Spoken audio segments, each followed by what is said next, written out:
Hi, everyone. Welcome to Spill the Tea Radio, where we interview awesome singer-songwriters and those who influence their lives.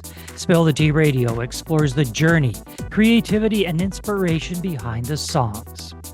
My next guests form the duo Forrest, described as your friendly neighborhood queer alternative indie emo band. Besides music and rock climbing, they are super passionate about the planet and change for the better. So they always try to make eco-conscious merch and promote organizations they love whenever they can. So let's spill the tea with Forrest. Welcome to you both. Thank you for having us. So when we look at your genre, Holly, there's a lot of stuff in there. Like that spans like 3 different genres, if you will. That brings us into the conversation about the blurring of categories now. Mm. How is that for you as an artist, as a band, where you've got all of these different categories that are in one? Does that make it more difficult for you to find gigs like festivals and awards to win, or is it better for you because it doesn't pigeonhole you? I think it's a double-edged sword, and I think we were on the wrong end of it initially. I think we really boxed ourselves, and this is our genres, and this is what we go for. But as we've grown as a band and as our genre has changed, I think, like you said, it's become a blessing of we can do more folky shows and more rock and more emo and acoustic, and we can really play around. And I feel like our listeners feel that, like we will be at a lineup playing a show and we'll really connect with the band we're opening for, but we sound nothing like them, but somehow it just works. So yeah, I think we've let go a lot of the genre and it's become a blessing in disguise. So Matt, we may have touched on it before, but how did you two meet? People listening by now will detect that Holly has a little bit of an accent. So chances are that you didn't meet outside of the country. How did you meet, Matt? Matt, how did the two of you meet? Yeah. We actually had a mutual friend here. So I had a friend that I met in university and Hall knew from back in Indonesia, I believe. Um, and just by some coincidence, this friend of mine was like, "Hey, I have a friend who's coming to study in Canada, study for music, and you play music, so you guys should play music together." And I'm like, "Okay, yeah, that's how that works, right? That's so easy." Um, Especially because generally I'm a pretty stubborn person, and I find it very hard to find people to work with because I'm annoying. But so Hall comes over. I notice Holly's being very quiet right now. Yeah, she knows too. There.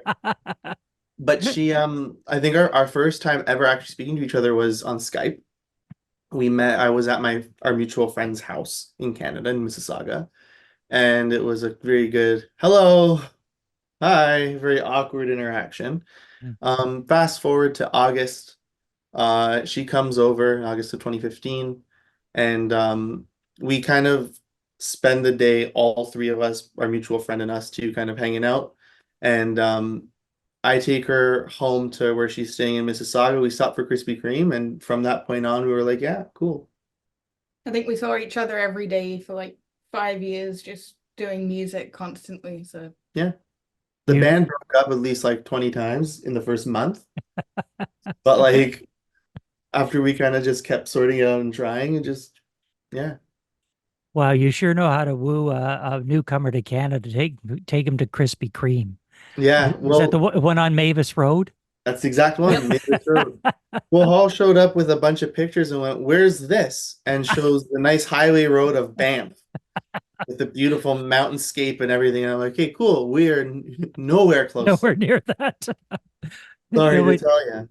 For people that come to visit that have no idea about the geography of Canada, of course, they come here and they say, "Well, we'd like to go to Niagara Falls in the morning and see Banff in the afternoon." Cool. Great idea. Great idea. You can make that work. Now, Matt, you say you're a little bit stubborn, and I think in the pre-interview, Holly, you probably indicated that you have some opinions of your own as well. So how does that work, Matt? How do you have two extremely we'll call you not stubborn, but gifted individuals. How do you put two gifted individuals that have strong opinions? How does that work for the two of you? You flip a coin and hope you get lucky. No, I'll be a You do? complete honest. I think That happens? it's just very, I've always said this. It's very rare when you're someone like me. But I think musicians in general, playing music with people is such a chemistry based task. Hmm. And sure, you can have four individuals who have studied their individual instruments for years, mastercraft, throw them together and they try to write, and it's the difference between hearing something clinical and something that's creative. And it's just really hard to find that person, especially just for me. Some people are better at kind of molding to others. Um, but I think we just got really lucky where we kind of sat down, and I remember when we first started playing, speaking of genres, we were so focused on like, well, like for example, I like to originally play a lot of folk music. And Hall was super into like the more punky stuff, but our kind of common ground was indie alt music. Like Hmm. songs you'd hear on like The Edge or when Indie 88, Tegan and Sarah, Tokyo Police Club, some of the common ones that we met. Yeah. But then when we kind of put aside the whole idea of what direction do we want to go in, and we just kind of sat down and played, Hall had some songs. She played them. I did whatever I did on top. And we both just kind of liked it. And it was just that whole kind of organic, take the rules out and just play the music and see what happens. There's not much headbutting, thank God. No. And I think we both have also certain aspects that we're allowed to be kind of lead on, right? So Hall is all the lyrics, and all the vocal melodies. Um, she'll come with the song structure and some of the chords, and I'll noodle around with it. And she gives me pretty much free reign to kind of like play around with all the other sonic elements around it. And every now and then I'll be like, that sounds a little too tacky, or like I'm not a big fan of this. But it's Right. very minor changes. So I think we both just have big aspects in our songwriting that allow us to kind of have a bit of an ego boost. Not that we Creative need it, but control. Yeah. yeah. In your business life, so you're both talented musicians, but there's a lot of business side to this. There's booking, there's contracts, there's people to pay, there's all kinds of stuff going on in the background. Matt, how do you split up those duties in the background? Whoever can mentally remain stable for it. To be That's frank. Yeah. that's a good way. So does anything ever slip through the cracks while both of you are not mentally in the right space to do it? Oh, no, genuinely, yeah. Between like just standard work, everyday life, mundane work, our mental health, there are times, and there have been times in the past where we've had to cancel the show.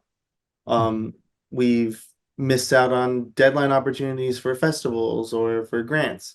And we always felt horrible about it, but it's one of those things where it is such an important thing, especially being a musician. I think a lot of musicians, there's a whole stereotype of musicians being depressed and being hurt and emotional. And I think there is maybe a possibility of a correlation, but for us, it's a problem in our lives. So we kind of have learned to deal with it, both by getting help for ourselves when we need it, Mhm. and also just kind of understanding each other's strengths and weaknesses. Um, Hall is a lot more of a go-getter than I am. She's got a lot more of the coming up with an idea and executing. And I'm more of like the pessimist of like, that doesn't sound realistic, downscale to something else, which I think balances us out a little bit. Um, I'm great at writing. My vernacular is usually a lot better for paragraphs and story writing. So I'll handle things like submitting like bios, um, where Hall is really good at just staying on the watch for any opportunity and coming up Mhm. with opportunities and reaching out. Um, so we balance it, just whoever has time, whoever is strong at this one element, but I'd say most of it's on Hall in terms of the back end. Well, let's get into one of the songs that Forrest wrote. This song is Forrest's highly anticipated first single since 2021, fully self-produced, which is a first for Holly and Matt. The track stays true to Forrest's signature indie rock sound, but this time blending a nostalgic 2000s emo twist into the mix. So let's take a listen to singer-songwriters from Forrest and their song, Lavender.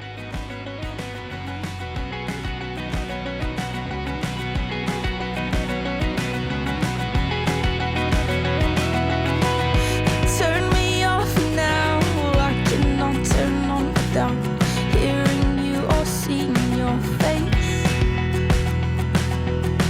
I try and scream it out, but these thoughts are far too loud, and now I'm used to feeling alone. You touched me long ago, so long now that no one knows, and no one thought that you could be that man. Try and shout it out, bring some peace to my heart, build the pieces up that you brought crashing down. And I'll wait, and I'll stand, as your ribs break, and your lungs fall. Please don't cry, stay here for a while. Don't feel sad for me. Don't feel sad for me. Don't feel sad for me. Don't feel sad for me.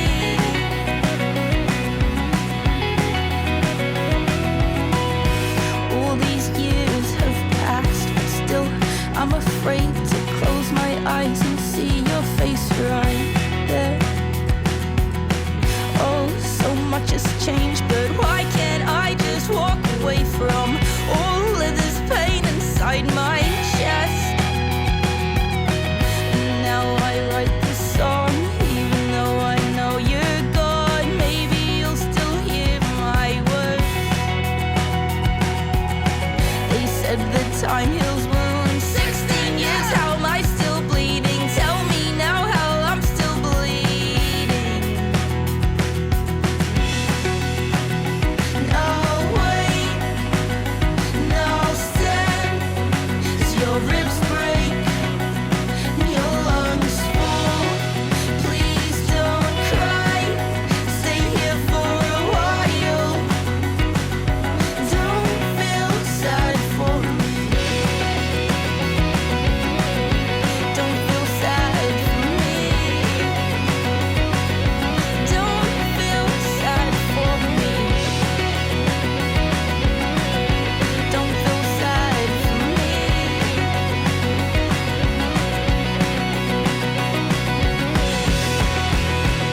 And I'll wait, and I'll stand, as your ribs break, and your lungs fall. Please don't cry, stay here for a while. Don't feel sad for me.